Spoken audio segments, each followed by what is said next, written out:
So I went ahead and swapped out the carburetor, and I knew I was going to, or I was mentioning that I wanted to swap out the motor, but after putting this new carburetor on, running it a little bit, the motor sounds great. It runs really well. I think that just the adjustments being done with the changing of the carburetor itself changed out the fuel to air ratio, and it's not running as rich as it was. So I'm just gonna go ahead and keep this motor in it. After all, it's not smoking, not knocking, not making any weird noises, so I'm gonna continue to ride this one out. So I was driving a little bit, and my brake started to, my front right started to kind of pull that direction, and as I continued driving, I realized it started to kind of not release anymore. So picked up some new calipers. I'm not sure if that's going to be the issue. Got some brake pads as well. So as I went to take it off, I realized that on the back side here, you can see the line's super kinked. So I'm assuming the fluid just not being returned on release of the pedal. So I take the cap off and it frees it up. I'm gonna go ahead and install this new brake line and see if that fixes the problem. And if it does, cool. If not, like I said, I got some new pads and some new calipers for both front driver and passenger side. So I'm gonna go ahead and swap those out, or swap this line out, and see if we're good to go. If not, then we'll move on to the next step. So ride along for this next process, and we're about to get it started.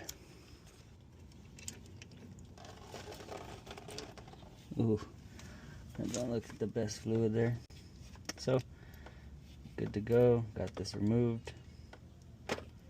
As you can see, this line was kinked up like that, so hopefully putting this new line on will help with the issue.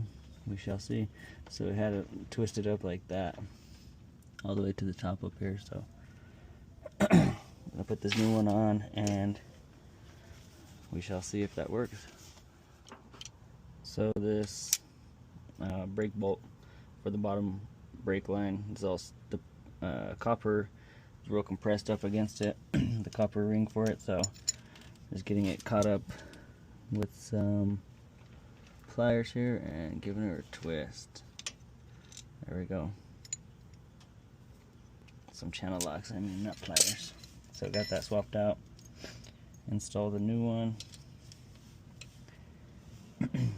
And put this one here. We're gonna get this put back on. We're just hitting this pin back in place to hold this brake line in. So this angle's on it now. I still have quite the kink on it, so I'm not sure if this is going to benefit it or if it's going to have the same issue. So only way to find out is to connect it, right? So we're gonna hook this line back up, bleed the brakes, and we shall go from there.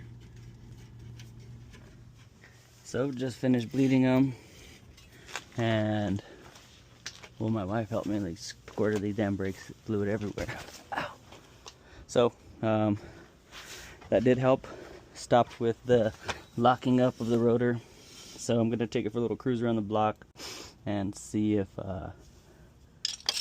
they continue to grab, and if they're giving me any issues, I'll come back and we'll reassess it from here. So for the time being, I think it's good. I'm gonna clean up these different areas where the brake fluid's leaking, or where it was leaked at, and just so we can make sure we don't have no leaks coming from anywhere, and we'll go from there. Yeah, this old line was seen better days for sure. Alright, just got back from a cruise. No issues. The brakes weren't locking up anymore, so that's a good sign.